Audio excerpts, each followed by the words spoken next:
and welcome to the Veritas Monthly Wrap-Up. Today we're looking at July, and the topic we spoke about at length in July was independence. Independence in our thinking, independence in our behaviours, and independence in our influence. How can we ultimately live a life day to day that is true to our personal values, what we see as being important, and works towards our individual achievements? And that's really up to your personal journey and what has brought you to today. So when we're talking about independence, we're not talking about excluding ourselves from society or rebutting against the system. What we are doing, or what we are talking about, is being independent in our consideration, acting in accordance with our values, so that we are bringing consciousness to the way that we're thinking, feeling, and behaving. Is it us that is responding to the stimulus in front of us, or is it us living out an expectation we feel from society, from family, from colleagues, from an organization, for example? When we're talking about independence as well, because it's quite a popular subject, particularly as we look to talk about more and bring into society more inclusiveness and diversity, independence is making room for ourselves to be independent as well as others. So it's really important to remember and to consider that we're on a journey for independence, that we need to support others with that as well. And this might mean that at times we disagree. That might mean that at times we have different opinions on a certain subject. And to encourage independence within ourselves, to encourage independence within others, we need to allow that diversity, allow that difference to occur and to be part of what we interact with on a daily, weekly, monthly basis. It's this difference in opinion, difference in thinking that can help actually spark the greatest growth and greatest innovation within ourselves and within the cohorts that we operate in as well, that being our social systems, our family systems, and obviously also our work or colleague systems as well. To listen to others is to allow ourselves to be curious and potentially influenced by what they're seeing and what they're interacting and their opinions as well, which I know counters against what we just talked about with the independence, but allowing ourselves to hear that difference can actually foster greater independence because we're taking in more. We're allowing ourselves to be curious. We're thinking and considering that and responding to that wisely and seeing if that doesn't in some way grow our understanding of a concept. And it's not always, about taking on that opinion. It could be allowing that difference of opinion to strengthen our perspective as well. Sometimes when you take on and listen to others who are perceiving something in a different way or are boiling a situation or a concept down to a certain opinion, and you don't necessarily agree with it, you don't need to change them. What you can do is allow that to strengthen your values, your opinion, and your perspective as well. So when we're talking about independence, it's not about shutting people off. It's not about shutting down conversation with different opinions or different perspectives. It's allowing ourselves to engage in those, to learn more, and to either add that into how we're seeing a certain situation, topic, or perspective to strengthen our current opinion, topic, or perspective, or grow and change that opinion, topic, or perspective.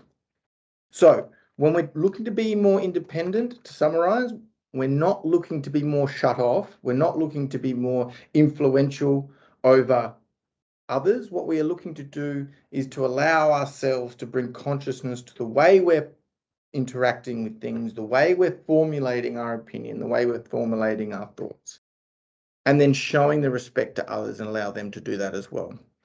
How we can do that with others and how we can make sure that we are encouraging others to be independent as well is to make sure that we're interacting in our communities in a psychologically safe way. Now, this grows on what I was just talking about in regards to not trying to change people, not trying to control people, allowing them to be independent.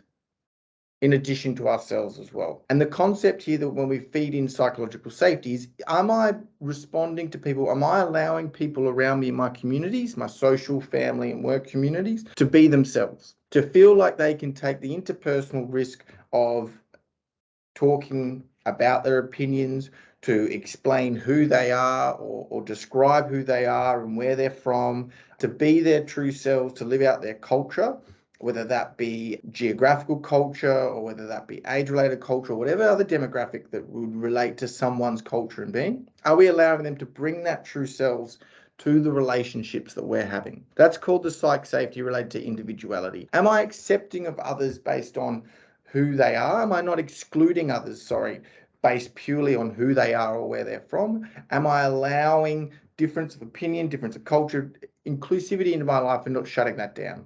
Am I not trying to control others' opinions? And this is where some people can bring themselves unstuck. They try and be independent, but on that, try and force their opinion on others. So remember to be respectful for that. If you want to be independent, you need to allow others to be independent as well. Be curious about their opinion, be curious about their perspective, but don't try to control their opinion or perspective as well. The other concept of psychological safety, which is important when we're talking about assisting others to be independent, is encouraging learner safety. The process of a human to learn is a risky one. Learning requires acknowledgement of a work area, something that we're not proficient at or competent at, and then also the risk of making mistakes. And I'm sure, definitely for myself, and I'm sure for a lot of the people watching or listening to this as well, making mistakes is not a pleasant experience. We're very nervous about that. We're nervous about what other people would think. So what we want to be doing as an independent person who's encouraging others to be independent is to ensure that the relationships we hold create a safe environment for people to learn. This is particularly important when we're talking about our family environments and also our work environments as well. Family, from the perspective of, if you want to develop independent, confident children and the next generation, you want to allow them to form a good relationship and a positive relationship with both learning and failure. Failure is part of learning. So you want to be encouraging of learning and mistakes. You want to be ensuring that your children understand how to respond to those situations, that they see yourself failing and learning as well, to understand that this is part of the process, this is how you improve. Yes, it's not about failing all the time. Yes, it's not about wanting to fail, but having a good relationship that when that inevitable occurrence occurs, that you have the tools to respond wisely to it, that you understand how to use it, that it doesn't derail you, that it doesn't become an overbearing issue, but you take away the learnings and you improve from that experience as well. When we're talking about the workplace, it is slightly different, but we need to be encouraging our teammates to learn around us as well. This is what helps to grow the capacity of our colleagues. If we're a manager, it helps us to grow the capacity of our teams. And if we're a business, it helps to grow the capacities of the organization as a whole, because to learning is to innovate as well. And obviously, if you want your organization to be moving forward, if you want your organization to be growing, then it needs to learn how to do that. And the people within it need to learn more about their roles, how to operate better. And with the complexity of an organization growing, they need to learn and respond to that as well. So although, yes, in an organization at work, we don't want to fail often, we don't want to have to learn too often from mistakes, they will be inevitable. We will find ourselves in situations that we've never been in before. And if we're not confident or feeling that it's a safe environment to do so, then we will likely start to slow down our productivity, or slow down, the action that we're taking as well. So to link this back in with independence and our role in helping others be independent, how are you responding to the mistakes? How are you responding to the necessary learning occurrences of those around you in your communities? Are you encouraging and exploratory of it, or are you persecutory about it as well? Do you make fun of people? Do you make a joke, even an innocent joke as well, but repeated, can start to erode a concept of someone feeling like the environment or the relationship they have with you is a safe one from which to take the risks necessary as well to learn and to be independent. So ultimately, if we want to be independent, we need to be treating others in that capacity as well. And what we put out into the community, what we put out into the environment is what we will receive back as well. So to help yourselves be independent, a real key to that is actually helping others to be independent as well. And when you're thinking about that, think about, am I encouraging people to be themselves and bring their full selves to the relationships I have? And a big one to reflect on there is, am I trying to control people's opinion and perspective, or am I putting forward my opinion and perspective? And if they take it, they take it. If they don't, they don't. That's okay. They're them and I'm me. We move forward because we know we've got a good relationship based on other factors that we're aligned with. And also, am I creating relationships and environments that are safe for people to learn and take that necessary risk to grow and develop? And obviously, if you're doing that, if you're growing and developing the people around you, that's a tremendously positive relationship to be holding. So we spent a lot of time talking about helping others be independent. I suppose it's really important that we talk about how we help ourselves be more independent as well. The big one here that I'd like to discuss is obviously trends and the role that social media is playing in helping people be more independent, and in some perspectives as well, less independent as well. My personal take on the social media trend and the social medias that we're engaging with now as a society is the same opinion I have about a lot of things, which is balance is key. When you're in balance with the role you see social media playing in your life, the role it does play in your life, and the amount of time that you spend on social media and the amount of influence you take from social media, if you're balanced across those three perspectives, then it can be a tremendously positive place to be independent. It can help you to stay connected with family and friends that you may not be able to see all the time. It can help you connect with like-minded people. But when that balance gets overloaded, when you put too much emphasis on what is occurring in social media and compare that to how your life is going, in particular when you compare the opinion of others purely against yours and rate yours according to others, when you spend too much time on social media and begin to view that at its worst level, that it's the real world and what we're living here is just the absence of social media. And finally, that if you are drawing all your influence from social media, that's when the balance is out of line as well. It's important to recognize, although it is a good source of finding independent thought, the algorithms behind them tailor your feed to what it feels you're going to be most aligned with, engaged with, and wanting to come back to.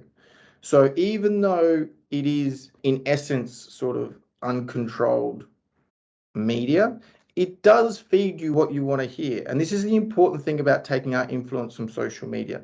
So you need to be making sure that when you're building your consciousness around certain topics, certain issues, that you go to multiple sources for that as well to balance. You don't want to have blurry boundaries with social media where it begins to be your only source of influence as well. To create independence, you want to take information and influence from multiple sources, boil that down to what you think, what you perceive, and then respond to that. So be wise with that. Monitor, and have strong boundaries with social media, and understand that it is going to feed you a certain story as it gets to know you better. On certain topics and issues, you'll need to go to a broader network or broader avenues for more information as well. And the social media does have a strong influence on the trends we see within our community as well. You know, you look at some of the classic ones, and I might be showing my age now, but things like planking, the ice bucket challenge, all those sorts of things that swept across society, you know, they were, influenced heavily, obviously, by social media as well. So, always be in balance with strong boundaries on social media. Be aware of what the warning signs are and how you're going to respond to that. Maybe it's time to take five away from social media, sorry. Maybe it's time to put some restrictions just to keep it in balance. Remember, being independent is not about blocking out certain opinions, blocking out certain perspectives, or trying to control others' opinions or perspectives. It is about being willing to listen, taking it in and being curious, and then after that, formulating your perspective, your opinion, and holding that dearest to yourself as well, and living out your personal values, not allowing the influence of others to dictate what your values are or what your behaviors should be as well. So thank you very much for listening. In August, we are looking at compassion fatigue, which is a concept traditionally held within the allied health and health industries as well, the fatigue of caring for others. But obviously through the pandemic and as our society becomes more older and we start to get the sandwich generation of people caring for young and old at the same time, it's now a growing concept that is impacting a lot of people. So we're going to discuss it. What is it? How do we respond to it? And how do we make sure that we're keeping enough emotional bandwidth within ourselves to care for others and care for ourselves as well? I look forward to taking you through that next month. Until then, have a good time and I'll speak to you then. Thank you.